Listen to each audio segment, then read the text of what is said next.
자, 히브리서 3장입니다. 히브리서 3장 1절 함께 읽겠습니다. 그러므로 함께 하늘의 부르심을 입은 거룩한 형제들아, 우리의 믿는 도리의 사도시며 대제사장이신 예수를 깊이 생각하라. 여러분, 지난주에는 너희가 혹 흘러 떠내려갈까 염려하라, 바울이 그렇게 우리에게 언급했습니다. 오늘 그런데 다시 그러므로라는 말로 시작합니다. 2장에서 그러므로라고 시작했기 때문에 1장의 결론이 되는 것이고요. 3장에서 그러므로라고 시작했기 때문에 1, 2장을 합해서 결론을 내는 부분이기도 합니다. 자, 2장에서는 우리가 너희가 더욱 간절히 삼갈지니 혹 떠내려갈까 염려하라 했습니다. 이 떠내려간다는 것은 반지가 스르르 하고 빠져나가는 것과 같은 그런 느낌. 여러분들이 어떤 방심을 하고 있을 때 내가 그냥 밀려져 내려가는 것도 모르는 사이에, 여러분들이 만약에 중요한 반지가 빠져나가는 것을 알았다면은 그거를 잊어버리겠습니까? 반지라는 것은 상당히 중요한 부분이 있죠. 누구에게 받았다든가 기념이라든가. 그런데 나도 모르는 사이에 슬그머니 빠져버렸다는 것은 그만큼 내 정신이 어디에 딴 데 빠져 있다는 것입니다. 우리가 지금 2장 1절에서 모든 들은 것을 우리가 더욱 간절히 삼가라. 성경을 통해서 배운 많은 말씀들을 간절히 사모하고 있어야 되는데, 그렇지만 그 세상에 빠져서 세상 재미에 노지락거리고 있는 사이에 하나님의 언약이 스스로 그냥 빠지듯이 없어진다는 뜻입니다. 우리가 히브리서를 공부하면서 발견해야 되는 것은 이 히브리어 저자를 통해서 우리에게 무엇을 전달하느냐입니다. 그래서 이 내용이 상당히 여러 가지로 지금 우리를 이해하기가 쉽지 않게 많은 것을 증거하고 있습니다. 많은 사람을 불러내고 있습니다. 아브라함도 불러내고 모세도 불러내고 천사도 등장시키고. 그런데 여기에서 언급하고자 하는 핵심은, 히브리어의 주제는 예수 그리스도입니다. 자, 오늘 히브리서 기자는 우리에게 깊이, 예수를 깊이 생각하라고 합니다. 그런데 우리의 호칭을 어떻게 부르냐면, 그러므로 함께 하늘의 부르심을 입은 거룩한 형제라고 합니다. 하늘의 부르심을 입었다는 것을 생각해 보십시오. 베드로후서 3장 4절에서 우리를 신의 성품에 참여한 자라고 했습니다. 과연 여러분들이 내가 신의 성품에 참여한 자인가? 내가 지금 하늘에 있는, 하늘의 부르심을 받은 거룩한 형제인가? 여기서 형제는 지금 누가 얘기하는 것이냐면 이 저자가 얘기하는 것이기도 합니다. 그런데 우리가 2장에서는 예수께서 십자가에 못 박혀 죽은 것은 우리를 형제로 삼으시기 위해서, 그리고 하나님께서 그 아들 예수 그리스도를 십자가에 내준 것은 그로 하여금 우리로 한 형제로 삼기 위해서, 그래서 예수 그리스도가 가지고 있는 그 예수 그리스도께서 받으신 그 장자의 직분, 그의 기업을 우리 형제 모든 사람이 함께 받게 하기 위해서 십자가에 내어줬다는 것입니다. 자, 1장에서는 예수 그리스도의 우월하심에 대해서 언급하고 있습니다. 무엇보다도, 천사보다도, 모든 성경에 기록되어 있는 그 어떤 선지자보다. 왜 히브리 기자가 이렇게 강조하냐면, 히브리 사람은 다 유태인입니다. 태어나면서부터 하나님을 믿었습니다. 그러다가 이들이 이제 예수 그리스도의 그 은혜를 입어서 이제 부르심을 받아서 기독교인이 된 겁니다. 크리스찬이 된 겁니다. 그런데 이 예수님은 이제 부활해서 하늘로 올라갔고, 그 다음에 성경만 공부를 해야 되는데 사도들을 통해서 한마디 한마디 가르침만 받아야 되는 거예요. 그리고 구약이라는 것은 하나의 어떤 인용점이 되어버리고 말았어요. 그리고 그들이 정말 태어나면서부터 지켰던 율법이라든가 이런 십계명이라든가 뭐 암송하는 것, 이런 것이 다 어쩌면 무시되는 것 같은 그런 시대였습니다. 그리고 절기마다 가서 예배를 드리고 제물을 드렸던 그 모든 것들이 그런 일들이 없고 매일 어떤 메시지를 들어야 되니까 사도들을 통해서 들어야 되는 것이니까 그들이 참 우리가 믿는 것이 뭔가 이게 잘못된 거 아닌가 그런 의심을 갖게 되었습니다. 여러분들이 사람을 의존하고 어떠한 중요한 문서를 의존하다 보면 그런 일에 빠질 수 있어요. 지금은 우리가 성경이 완성이 된 상태에서 우리에게 성경을 주었기 때문에 이 성경 말씀이 하나님의 말씀이다, 예수 그리스도 본체이시다 이렇게 인식을 하기 때문에 성경을 통해서 은혜를 받고자 하지만 그 당시에는 성경이 써내려가던 시대였습니다. 그래서 바울은 제가 바울이라고 얘기하는 것은 히브리서 기자를 바울로 추측하기 때문입니다. 그러나 정확하게 우리가 바울이 했을 것이라고는 생각을 안 하는데 일단 바울이라고 저는 생각을 하고 그렇게 언급을 하겠습니다. 그래서 1장에서는 예수 그리스도의 우월성, 그 무엇보다도 우월성에 대해서 언급하고 있습니다. 그리고 2장에서는 우리를 경고합니다. 그 은혜에서 너희들이 떠밀려 내려갈까? 나도 모르는 사이에 그 은혜에 참여하지 못하고 큰 구원을 이루지 못할까 생각하라는 것입니다. 여러분들의 구원이 그냥 이루어진 것이 아니고 그 아들 예수 그리스도를 십자가에 내어줌으로 인해서 그렇게 되기 위해서는 그분이 사람으로 오셔야 되기 때문에 천사보다도 낮은 그런 위치로 잠시 오셨다는 것입니다. 천사는 영적인 존재입니다. 하나님과 또 인간관계와 이 사이에 천사라는 영적인 존재가 있습니다. 그러나 예수님은 그보다도 높으시고 창조자이시고 하나님의 본체의 영광이심에도 불구하고 그분이 천사보다 잠깐 못한 그런 존재로 이 땅에 오셨다는 것입니다. 그분이 이 땅에 오신 것은 자기의 우리 모든 사람들을 하나님의 형제로 삼기 위해서, 예수 그리스도의 형제로 삼기 위해서, 그리고 모든 사람들이 하나님의 거룩한 자녀가 되어야 되기 때문에 그 죄를 없이 하기 위해서 사람으로 오셨다는 것입니다.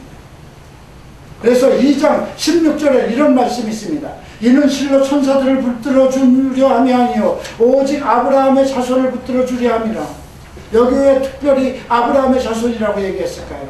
과연 우리 예수를 믿는 사람들은 뜻하는 것이 아닐까요? 마찬가지입니다. 우리가 믿음으로 하나님 예수 그리스도 앞에 나갔고 믿음으로 하나님을 섬겼기 때문에 아브라함의 자손과 마찬가지입니다. 그래서 이 모든 예수 그리스도께서 하신 일들이 천사들을 위한 것이 아니라는 것입니다. 믿음의 자손들을 위한 것이라는 것입니다. 그러니까 지금도 하나님께서 예수 그리스도께서 하신 그 모든 일, 예수 그리스도께서 십자가를 지시고 또 다시 부활하신 그 모든 일은 천사들을 위한 것이 아니고 우리 아브라함의 자손들, 즉 우리 하나님을 믿는 백성들을 위해서 한 일이라는 것입니다. 자, 오늘 그러면 3장에서 우리에게 예수를 깊이 생각하라 하는 말씀을 가지고 좀 깊게 좀 생각해 보십시다. 과연 예수가 어떤 분이신가를 다시 생각해 봐야 되겠죠. 예수를 깊이 생각해 보라고 그랬기 때문에 예수는 어떤 분이신가를 생각해 봐야 될 것입니다. 먼저 우리가 1장에서 잠깐 보겠습니다. 자, 1장 3절에는 영광의 광채시여 그 본체의 영광이라 했습니다. 본체의 영광이라는 건 하나님의 정확한 인격이라는 겁니다.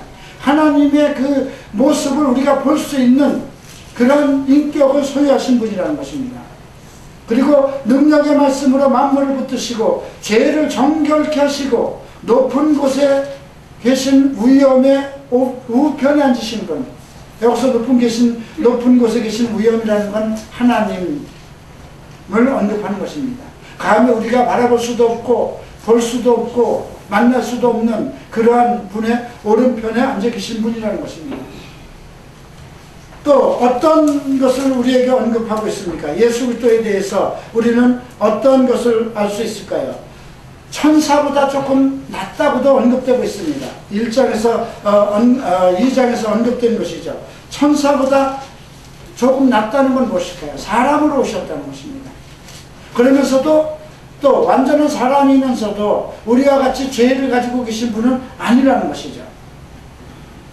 또 2장 10절에서는 구원의 대장으로 고난을 받으셨다고 했습니다. 구원의 대장이라는 걸 리더를 뜻하는 것입니다. 우리를 구원하기 위해서 그 대장이 돼서 우리 무리를 끌고 고난을 실질적으로 받으셨다는 것입니다. 또 2장 17절에는 이제 대제사장이라는 언급을 하고 있습니다. 대제사장이 어떤 것일까요? 이스라엘 백성에게는 대제사장이라는 직분은 어마어마한 직장입니다. 우리는 지금 대제사장이 어떤 위치인지를 알 수 없어요. 그러나 이스라엘 백성들은 그 해마다 어떤 제사를 지내야 되는데 이제 1년에 한 번씩 그 짐승의 피를 가져가서 제사장과 또 모든 사람들의 죄를 위해서 그 지성소에 들어가서 제사를 지내는 분입니다. 백성들의 죄를 일단 짐승의 피로 사는 그런 권력을 가지고 있는 사람입니다. 그 대제사장의 그 가문은 아론의 지파로 정해져 있습니다. 그래서 모세도 그 아론의 지파 속에 들어가는 것입니다. 그것을 왕들도 범접할 수 없는 그런 하나님의 특별한 기름 부음 속에서 이루어지는 것입니다. 그래서 이스라엘 백성에게, 유대인들에게 대제사장의 위치는 정말 어마어마한 위치입니다. 자기의 인생의 모든 기름 화복을 주장할 수 있는 사람이기도 하고, 내가 어떤 저주를 받았을 때나 어떤 병이 들었을 때나 나를 정결케 할 수 있는 그런 제사를 드려줄 수 있는 그런 위치에 있기 때문에 그렇습니다. 그런데 오늘 그 히브리서 저자는 그분을 우리에게 대제사장이라고 소개를 합니다. 자, 3장에서 우리에게 소개하시는 분은 두 가지 직책을 가지고 있습니다. 하나는 사도이시며 대제사장이라고 얘기를 합니다. 자, 사도는 참 특별하죠. 우리는 사도는 12사도만 알고 있었는데 예수 그리스도를 우리의 믿는 믿음의 돌이라고 했습니다. 이건 우리의 신앙 고백을 하는 바 사도라는 뜻입니다. 사도라는 건 보내심을 받았다는 뜻입니다. 보내셨다는 뜻입니다. 네. 여러분, 우리가 예수님은 하나님께서 보내신 분 맞습니다. 그죠? 우리의 모든 인류의 죄의 문제를 해결하기 위해서. 그래서 우리가 사도라는 위치와 대제사장이라는 위치에 대해서 조금 더 이해를 할 필요가 있습니다. 자, 사도는 우리의 믿는 도리의 사도, 즉 우리가 신앙 고백을 하는 믿음의 사도는, 자, 우리는 지금 하나님도 보지도 못하고 예수를 보지도 못했습니다. 그런데 무엇으로 우리가 예수를 주라고 부를까요? 첫째는 우리가 믿을 때 우리에게 성령을 부어주셔서 하나님을 향해서 아바아버지라는 그런 은혜를, 그런 지혜를 받았습니다. 그리고 예수를 내가 보지는 않았어도 그분은 나의 구원의 주, 구속의 주, 나의 모든 그 영광의 주, 내 모든 것, 이렇게 고백을 하게 됩니다. 그래서 그분이 누구냐면 사도라는 것입니다. 자, 사도라는 위치는 어떤 것일까요? 여러분 한번 생각해 보세요. 12사도들 예수님께서 정하신 거거든요. 나와 함께 있고 또 전도도 하고 약한 것과 귀신을 쫓기 위해서 세우신 예수님의 제자들입니다. 그런데 이 성경 저자는 오늘 예수 그리스도를 가리켜서 사도라는 지칭을 하고 있습니다. 왜 그랬을까요? 사도는 보내심을 받은 자이기 때문에 그렇습니다. 우리가 요한복음 7장에서 예수님이 이렇게 얘기를 합니다. 나는 아노니 이는 내가 그에게서 났고 그가 나를 보내셨다, 이렇게 증거하셨습니다. 또 요한복음 17장 8절에서 나는 아버지께서 내게 주신 말씀들을 저희에게 주었사오며 저희는 이것을 받고 내가 아버지께로서부터 나온 줄을 참으로 아오며 아버지께서 나를 보내신 줄도 믿었다고 그랬습니다. 그래서 사도라는 것입니다. 네. 근데 요즘에 사도, 신사도 운동 이런 것이 얘기를 하고 있는데 이것은 좀 잘못된 것이죠. 그렇죠? 예수님은 아버지께서 친히 보내셨으니까 사도예요. 그렇죠? 그러면 그 다음에 사도라고 지칭할 수 있는 사람들은 예수께서 세우신 분이 사도입니다. 그죠? 예수께서 보내신 거예요. 예. 세상을 향해서 복음을 전파하고 하나님의 뜻을 이루기 위해서 보내신 것입니다. 그래서 우리가 이 사도라는 직책을 가지고 이 땅에 오신 것입니다. 그러니까 우리가 예수 그리스도를 볼 때 하나님으로부터 보내심을 받았구나. 무엇을 위해서? 나를 위해서. 그죠?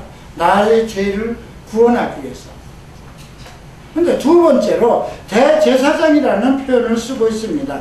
이 말은 폰티펙스라는 그런 말에서 온 건데요. 이것은 다리를 세우는 자, 즉 교량, 이쪽과 이쪽을 이어주는 역할이라고 합니다.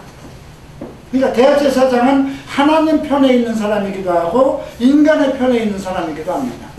하나님의 편에서 하나님의 메시지를 전달하는 사람이기도 하고 백성의 편에서 백성의 고통을 말하는 사람이기도 합니다. 이것이 대제사장인 것입니다. 그래서 히브리서 2장 17절에서도 못된 것 같이 그러므로 저가 범사의 형제들과 같이 되심이 마땅하도다. 이는 하나님의 일에 자비하고 충성된 대제사장이 되어 백성의 죄를 구속하려 하기 때문에 우리 모든 죄, 하나님이 택하신 모든 죄를 구속하기 위해서 그래서 우리 형제가 되었다는 것입니다. 자, 이제 왜 바울이 이런 얘기를 우리에게 하는가 잘 생각해 봐야 돼요. 왜 이런 사도이고 대제사장인 예수를 깊이 생각하라 이런 논조로 얘기하는 것을 봐야 됩니다. 성경에 보면 복음서에 보면 예수님께서 여러 가지로 까마귀를 생각해 봐라, 롯의 철을 생각해 봐라 이런 말들이 많이 있습니다. 왜 까마귀를 생각하라고 했을까요? 왜 롯의 철을 생각하라고 했을까요? 그것은 그 롯의 철을 통해서 우리에게 전달되는 메시지가 무엇이냐를 생각하라는 것입니다. 또 까마귀를 생각하라는 것은 까마귀 그것을 기억하라는 뜻이 아닙니다. 그 말씀이 보면 누가복음 12장 24절에 나온 말씀인데요. 까마귀를 생각해라. 심지도 아니하고 거두지도 아니하고 골방도 없고 창고도 없으되 하나님이 기르시나니 너희는 새보다 얼마나 더 귀하느냐. 네. 그러니까 우리를 까마귀에다 비교한 것이 아니라는 것이죠. 까마귀를 기억하라는 것은 그 까마귀 미물까지도 먹이시는 하나님의 은혜, 그것을 생각하라는 것입니다. 또 롯의 철을 생각하라는 것은 이제 자기의 목숨을 자기가 잃어버릴 많은 재물들을 아까워서 뒤를 돌아본 거잖아요. 그렇기 때문에 지금 우리에게 이 두 마리가 주는 말씀은 예수께서 전달하는 것은 너 살아가는 모든 문제에 대해서 그렇게 염려하지 말라는 것입니다. 까마귀도 먹이고 있는데 하물며 나를 믿는 나의 백성들을 안 먹이겠느냐 이거입니다. 그럼에도 불구하고 너희가 롯의 철처럼 세상 것을 돌아볼 것이냐 이겁니다. 세상의 부귀와 명예를 바라보고 세상의 어떤 육신적인 것을 바라볼 것이냐 이 말을 얘기하는 것입니다. 그래서 오늘 예수를 깊이 생각하라는 이 말씀은 그 사도로 오셨고 대제사장으로 오신 그분이 왜 사도로 와야 됐으며 왜 대사장으로 와야 됐는지 그것을 깊이 생각하라는 것입니다. 자, 이제 우리가 계속해서 한번 보시겠습니다. 2절을 봅니다. 저가 자기를 세우신 이에게 충성하기를 모세가 하나님의 온 집에서 한 것 같으니 저는 모세보다 더욱 영광을 받을 만한 것이 마치 집 지은 자가 그 집보다 더욱 존귀함 같으니라.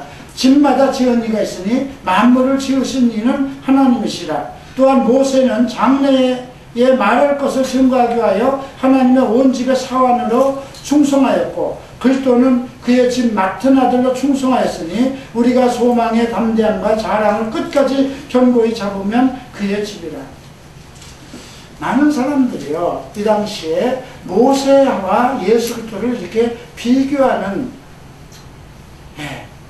그동안 수천 년 동안 이스라엘 백성들은 모세를 통해서 주신 그 율법대로 살며 모세에 의해서 또 그 모세를 통해서 받은 하나님의 은혜 그런 것을 기억하고 있었어요.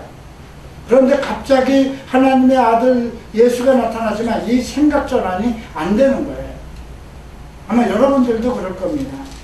여러분들도 상당히 큰 대형 교회를 섬기러 온 사람들은 이렇게 작은 교회로 오면 성도의 숫자도 보고 목사의 어떤 행색도 보기 때문에 비교가 안 될 것입니다. 그래서 바울은 오늘 우리에게 그런 것 비교하지 말고, 모세는 그냥 하나님의 집의 종이었다는 거죠. 사환이었다는 것이에요. 그가 너 이 집사람들을 참 예수 그리스도께서 오실 때까지 너는 이 집을 잘 관리해라, 그렇게 집을 맡겼을 뿐이라는 것입니다. 그러나 예수님은 그 집을 모든 지은 사람의 아들이라는 것입니다. 그러니까 어떤 분이 더 높으냐, 이걸 얘기하는 것입니다. 그래서 만약에 지금 6절에 이런 얘기를 하죠. 그리스도는 그의 집 맡은 아들로 충성하였으니 우리가 소망과 담대함과 자랑을 끝까지 견고히 잡으면 그의 집이라. 우리 자신이 그의 집이라는 것입니다. 여러분 한번 생각해 보세요. 자기라는 그 존재에 대해서. 내가 하나님의 집이라는 위치에 있다는 것입니다. 자, 그것을 행하신 분이 누구냐? 나를 하나님의 집으로 여기시고 하나님의 집으로 만들고 나를 그렇게 귀한 존재로 만든 분이 바로 예수님이라는 것입니다. 그거를 위해서, 그 일을 위해서 이 땅에 보내심을 받았고, 그 일을 위해서 대제사장으로서 우리 앞에 서고 하나님 앞에 섰다는 것입니다. 자, 그런데 이제 무엇이 문제일까요? 7절부터 11절까지는 아주 특별한 것이라 이렇게 주석을 다룬 내용입니다. 자, 성령이 이르신 바와 같이 오늘날 너희가 그의 음성을 듣거든 노하심을 격동하여 광야에서 시험하던 때와 같이 너희 마음을 강팍해 하지 말라. 거기서 너희 열조가 나를 시험하여 증언하였고 40년 동안 나의 행사를 보았느니라. 그러므로 내가 이 세대를 위하여 가로되 저희가 항상 마음이 미혹되어 내 길을 알지 못하였다 하였고 내가 노하여 맹세한 바와 같이 저희는 내 안식에 들어오지 못하리라 하셨다 하였으니. 계속해서 12절 봅니다. 형제들아 너희가 삼가 혹 너희 중에 누가 믿지 아니하는 악심을 품고 살아계신 하나님에게서 떨어질까 염려하라. 2장에서도 우리가 너희가 흘러 떠내려갈까 조심하라고 했습니다. 너희가 방심하고 있는 사이에 너희 손에 낀 반지가 스스로 빠져 없어져 가는 것처럼 방심하지 말라 한 것인데 3장에서는 너희가 하나님에서 떨어질까 염려하라는 것입니다. 여러분 이스라엘 백성들이 그 애굽에서 나온 사람들, 모세를 따라 나온 사람들이 한두 사람이 아닙니다. 다 아브라함의 자손입니다. 그럼에도 불구하고 광야에서 다 죽임을 당했습니다. 그리고 가나안 땅에 들어간 사람은 애굽의 종살이를 알지 못하는 사람들, 광야에서 태어난 사람들만 들어갔습니다. 왜 바울이 지금 이것을 여기에다 비교할까요? 과거의 것, 우리 예수 그리스도가 우리를 구원하기 위해서 보내심을 받은 자이고 또 우리와 하나님 사이에 대제사장이 돼서 우리의 모든 죄를 처리한 그런 위대한 위치에 있음에도 불구하고 계속해서 다른 것에 집중하고 있기 때문에 모세라든가 어떤 천사와 같은 것들, 그런 신비한 것에 자꾸 집중하기 때문에 지금 이 말을 하는 것입니다. 너희 중에 누가 믿지 아니하여 악심을 품고 살아계신 하나님에게서 떨어질까 염려할 것이요. 그 다음 말씀은 더 아주 중요한 말씀입니다. 오직 오늘이라 일컫는 동안에 매일 피차 권면하여 너희 중에 누구든지 죄의 유혹으로 강팍게 됨을 면하지 말라. 강팍게 됨을 면하라. 이 말은 무엇일까요? 오늘이라고 일컫는 동안, 아직 여기서 오늘이라는 것은 이제 주님이 오시기 전까지의 우리가 날마다 살아가는 겁니다. 오늘 이 시점에서 서로 매일매일 권면해서 누구든지 죄의 유혹으로 떠내려가지 않도록 하라는 것입니다. 죄를 짓지 않도록 하라는 것입니다.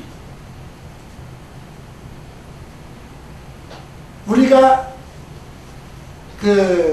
이제 하나님의 은혜 가운데서 떨어져 나가는 것은 두 가지 뿐입니다. 첫 번째는 무엇일까요? 하나님에게서 떨어져 가는 건 악심을 품고 믿지 않는 것. 성경에 기록된 것처럼 이제 예수께서 구름을 타고 이 땅에 오신다든가, 이제 천사장의 나팔 소리와 함께 우리를 하늘로 들어 올리신다든가, 이제 우리를 예수 그리스도와 함께 하나님의 형제로 삼으셨기 때문에 이제 하나님의 나라에서 하나님의 기업을 함께 물려받을 상속자라든가, 이러한 이제 장래에 관한 우리에게 향하신 많은 메시지가 있습니다. 언약이 있습니다. 그것을 만약에 믿지 못한다면 어떻게 될까요? 네. 과연 이 세상에서 내가 이렇게 고통을 받고 있는데 나중에 나중에 그런 일들이 무슨 내게 소용이 있을까? 이렇게 생각할 수도 있어요. 그죠? 어떤 사람은 예수를 잘 믿지 않아도 부자가 되고 돈도 벌고 출세를 하는데, 나는 이렇게 곤고하게 살면서 매일 죄와 싸우면서, 그런데 이것이 무슨 복일까? 과연 우리가 하늘에 있는 소망만을 품고 모든 고통을 참고 견디며 살아야 될 것인가? 아니면 현실에 충실해서 현실에 받는 복에 열중할 것인가? 어느 걸 선택해야 되잖아요. 그렇기 때문에 마찬가지라는 것이죠. 광야에 있던 사람들이 가나안에 이제 젖과 꿀이 흐르는 가나안 땅에 가서 우리가 짓지 않은 집에서 살고 우리가 농사 짓지 않은 것을, 풍부한 것을 먹을 것을 주겠다고 약속을 하셨어요. 그럼에도 불구하고 그들은 그것을 거부하고 싫어했다는 것입니다. 과연 그게 사실일까? 과연 우리가 육체의 부활이라는 것이 있는 것인가? 우리가 정말 천사장의 나팔 소리와 함께 의로운 백성이 하늘로 올라갈 수 있는 것인가? 우리가 천년왕국 동안 이 땅에서 그리스도와 함께 왕노릇할 수 있을 것인가? 이런 말씀에 대해서 여러분들이 과연 온전히 믿을 수 있느냐 이거죠. 또 하나 떨어져 나가는 것은 13절에 나오는 것입니다. 죄의 유혹에 이끌려서 죄를 짓는 거예요. 하나는 하나님의 메시지를 향한 그 언약을 믿지 못하는 믿음 때문에 그 마음의 악심을 가지고 하나님에게서 떨어져 나가는 것이고, 두 번째는 죄의 유혹을 받아서 거룩함에 이르지 못한다는 것이죠. 그런 사람들에게는 결국 하나님의 안식에 들어가지 못한다는 것입니다. 14절을 보겠습니다. 우리가 시작할 때 확실한 것을 끝까지 견고히 잡으면 그리스도와 함께 참여한 자가 되리라. 그리스도와 함께 참여한 자라는 게 무엇일까요? 현실의 어떤 영광과 축복일까요? 이 모든 것을 이기고 견딜 수 있는 것이 오직 예수를 깊이 생각하는 거예요. 한번 여러분들 마음속에 나는 예수를 얼마나 생각하고 있는가 생각해 보세요. 지난번 우리가 캠프에 가서 예수와의 관계를 생각해 봤습니다. 창조주와 나와의 관계. 여러분들은 다 나는 하나님의 자녀고 하나님이 나를 창조하셨다고 그렇게 믿을 것입니다. 두 번째로, 그분은 주인이시고 나는 종이다. 그런 개념 가지고 계시니까 여러분들이 하나님을 섬길 것입니다. 또 세 번째로, 그분은 스승이고 나는 제자다. 또 그분은 나를 구원하신 구속자이고, 어떤 관계까지 여러분들이 가 있을까요? 자, 창조자이신 하나님, 주인이신 하나님, 또 나를 구속하신 하나님. 그럼 다음 단계로 여러분들이 스승과 제자의 관계를 가져야 되는데, 과연 스승과 제자의 관계를 가지고 있느냐 이거죠. 가르침을 받지 못하고 있잖아요. 그 다음의 관계가 무엇일까? 친구의 관계입니다. 예수님께서 제자들에게 내가 너희를 다시는 종으로 부르지 않겠다. 종은 아버지의 비밀을 알 수가 없다고 그랬어요. 친구기 때문에 모든 아버지의 비밀을 말해줄 수 있다는 것이죠. 그리고 예수께서 십자가에 못 박히고 부활하신 후에 막달라 마리아를 보내서 내 형제들에게 내가 먼저 너희에게 약속한 갈릴리에서 기다리겠다 하신 거예요. 형제의 관계입니다. 왜 그럴까요? 그건 부활하신 이후에 하신 말씀입니다. 아버지의 것을 함께 상속받는 형제가 되기 위해서입니다. 그리고 최종적으로 우리가 하늘나라에 가서 이루어질 것은 이제 그분의 신랑 되신 예수님과 나와의 만남입니다. 지금 여러분들은 예수 그리스도와 어떤 관계를 가지고 계시나요? 혹시 여러분들은 예수 그리스도를 부끄러워하지 않을까요? 어디 가서 내가 직장에 나가는데 수요일날 어떤 회식 자리가 있는데 저는 오늘 교회를 가야 됩니다. 예수님과의 만나는 날이 돼서 회식에 참석하지 못합니다. 이 말 하는데 주저주저 하는 거예요?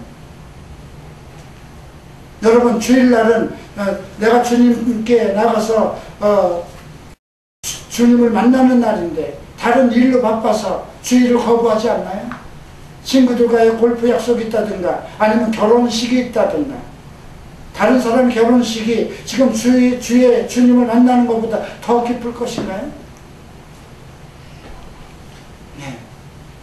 이런 걸 좀 생각해 봐야 됩니다. 그래서 사도이시고 우리의 믿음의 도리, 우리가 신앙 고백으로 예수를 주라고 부르는 신앙 고백의 그 주인이신 사도이시며 대제사장이신 나에게 어떤 역할을 하신 분인가? 하나님께서 나를 위해서 보내셨다는 것입니다. 나를 자녀 삼기 위해서. 두 번째는 내 죄를 없이 하시기 위해서 대제사장으로 오셨다는 것입니다. 그럼에도 불구하고 우리가 악심을 품고 믿음에서 떨어져 나아가지 않을까 염려하라고 경고하고 있습니다. 여러분들 마음에 악심이 없는가 생각해 봐야 돼요. 과연 성경에 기록된 것이 맞는가? 예수께서 다시 오실 것인가? 두 번째는 죄의 문제입니다. 죄의 유혹에서 빠져버릴까? 이 두 가지에서 여러분들이 온전해지면 하나님의 집으로서 이제 예수 그리스도를 만나는 그 영광에 이르는 것입니다. 그래서 여러분들 우리 생활에 그냥 예수로 가득 차야 돼요. 앉으나 서나 자면서도 예수님을 생각해야 돼요. 한번 여러분들이 예수님의 은혜를 생각하면서 한번 눈물을 흘린 일이 있나요? 여러분들이 어떤 기쁜 일과 어떤 즐거운 일과 정말 어떤 감당치 못할 어떤 무엇을 받았을 때, 세상에서 대접을 받았을 때 과연 그 모든 영광이 주님 내가 이것을 받아도 되는가요? 그리고 감격해 보신 일이 있나요? 그냥 하루하루 먹을 것, 입을 것에 기뻐하면서 그것을 위해서 자기의 쾌락을 위해서 살아가는 건 아닌가요? 그러면 이스라엘 백성들처럼 다 안식에 들어간다 생각하지 말라는 것입니다. 자, 어떤 말씀이 있냐면요. 18절 한번 봅니다. 하나님은 누구에게 맹세하사 그 안식에 들어오지 못하리라 하셨느뇨? 곧 순종치 아니하는 자들이라. 이스라엘에서 나온 모든 사람이 다 가나안 땅에 안식의 땅에 들어간 것이 아니라는 것입니다. 오늘도 마찬가지라는 것입니다. 그 사도 대신 예수께서 사도로 보내심을 받아서 하나님의 메시지를 전하고 또 우리의 죄를 없애기 위해서 대제사장이 되셔서 친히 십자가를 지셨음에도 불구하고 여러분들이 계속해서 다시 죄를 짓든가 다시 믿음에서 돌아선다면 여러분들에게 안식은 보장되지 않는다는 것입니다. 그래서 우리가 고린도전서 6장 9절과 10절에는 하나님의 나라를 기업으로 받지 못할 많은 죄의 목록이 나오는 것입니다. 사랑하는 성도 여러분, 오늘부터 마음속에서 가슴속에서 우리의 사도이시고 대제사장이신 예수 그리스도를 깊이 생각하십시오. 깊이 생각한다는 건 가슴에 새기가 살아야 된다는 것입니다. 그분의 존재를 그분이 무엇 때문에 나에게 중요하신 분인지 그분이 왜 날 이 땅에 오셨는지 그분의 위치가 어디에 있는지 그리하여서 다시는 믿음 바깥으로 떨어지지 않고 죄로 인해서 우리가 하나님에게 떨어져 나가는 그런 불행한 사람이 되지 않기를 축원합니다. 기도하겠습니다. 다 일어나시기 바랍니다.